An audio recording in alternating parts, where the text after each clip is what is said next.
আসসালামু আলাইকুম রহমতুল্লাহি ওবরকাতুহ।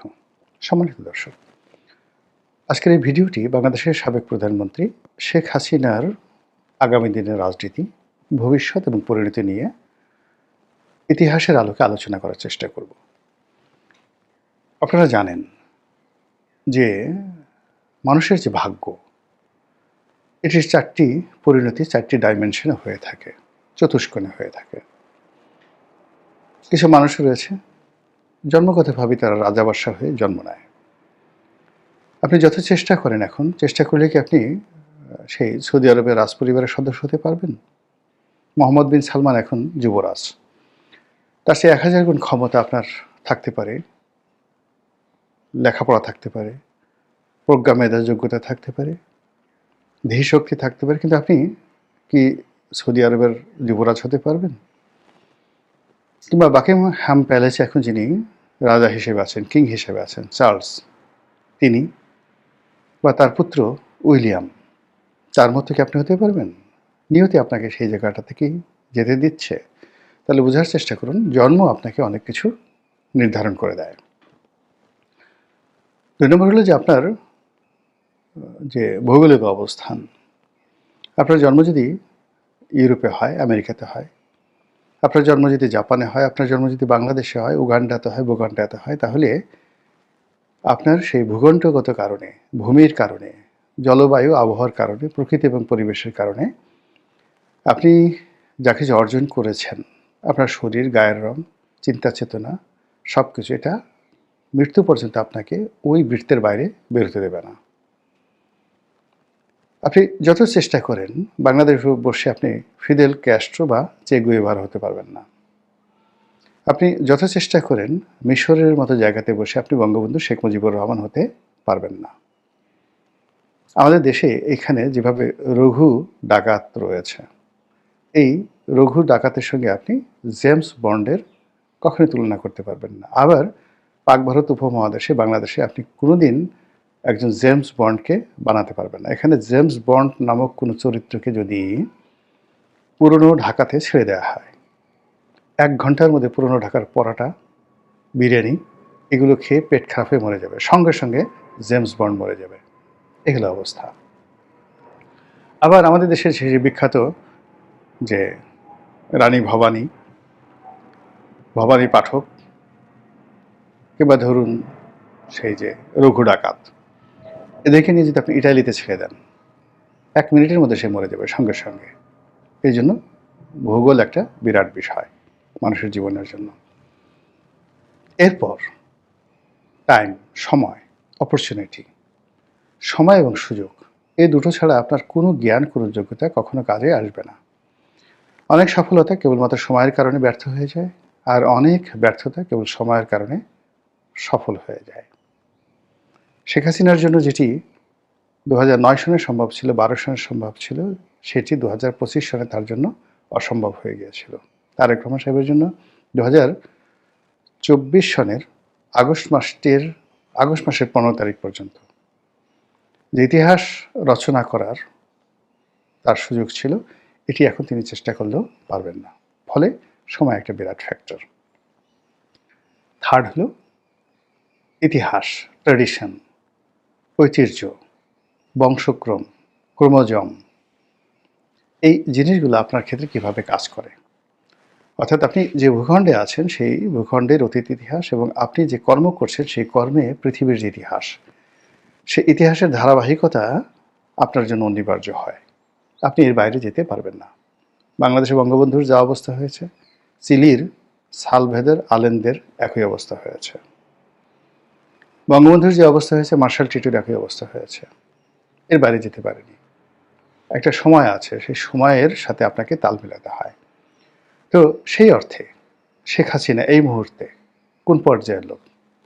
তার বন্ধুগুলো ধরেন, নরেন্দ্র মোদী, পুতিন, কাতারের এই যে বর্তমান আমির, সে আমিরের বাবা, বাদশাহ সালমানের যে এখন যে মোহাম্মদ বিন সালমান রয়েছেন, তার বাবা বাদশাহ সালমান, ডোনাল্ড ট্রাম্প, এই মানুষগুলোর কথা বললাম যাদের সঙ্গে তার ভালো সম্পর্ক রয়েছে। এর মধ্যে আরেকজন আছে বর্তমান, যিনি ভুটানের যিনি রাজা, তিনি সজীব ওয়াজেদ জয়ের খুব ঘনিষ্ঠ বন্ধু, ক্লাসমেট। আর তার বাবা শেখ হাসিনার ঘনিষ্ঠ বন্ধু, মানে সাবেক রাজা, ভুটানের সাবেক রাজা। এই যে লিগেসি, এই মানুষগুলোর তকদিরের সাথে, পরিণতির সাথে, যাকে বলা হয় তার লিগেসি এবং তার তকদির নির্ভর করছে। 2 নম্বরে যেটা আছে যে তিনি যে লিগেসি ধারণ করেন, বঙ্গবন্ধু, এটি তার প্রধান পুঁজি। তো বঙ্গবন্ধু লেভেলে তার বন্ধু কারা ছিলেন? Nelson Mandela. তার বন্ধু কারা ছিলেন? যুগোস্লাভিয়ার মার্শাল টিটো। তার বন্ধু কারা ছিলেন? আনোয়ার সাদাত, মিশরের president Anwar Sadat, Fidel Castro. তার বন্ধু ছিলেন ইয়াসির আরাফাত। অর্থাৎ আপনি সেই জোট নিরপেক্ষ আন্দোলনে 1973-তে যে বঙ্গবন্ধুর উপস্থিতি, সেই জায়গাতে যে পোর্ট্রেটগুলো আছে, ছবিগুলো আছে, এবং সেখানে তার সঙ্গে যার বন্ধুত্ব, সেই বন্ধুত্বের প্রেক্ষিতে যে একটা ইতিহাস রচনা হয়েছে, সেই ইতিহাসের ধারাবাহিকতায় ওই মানুষগুলোর যে পরবর্তী প্রজন্ম, নেক্সট জেনারেশন যারা রাজনীতিতে এসেছেন, তাদের যে পরিণতি হয়েছে, শেখ হাসিনারও ঠিক সেই পরিণতি হবে, এতে কোনো সন্দেহ নাই। এটাই হিস্ট্রি। ইতিহাস বলেন না যে ইতিহাস বারবার ঘুরে ফিরে একই ঘটনা ঘটে, হিস্ট্রি রিপিট ইটসেলফ, বারবার ফিরে আসে। তো শেখ হাসিনার জন্য ঠিক সেই ইতিহাস বা সেই পরিণতি অপেক্ষা করছে। এর বাইরে গ্রহ নক্ষত্র আছে, জ্যোতিষ্ক মণ্ডলী আছে, আর আপনি যদি সর্বশেষ ধর্মবিশ্বাসী হন, তাহলে মহান আল্লাহ রাব্বুল আলামিনের ডিজায়ার, এটা আপনাকে মানতে হবে। শেষটা দিয়ে শুরু করি, মহান আল্লাহর ডিজায়ার।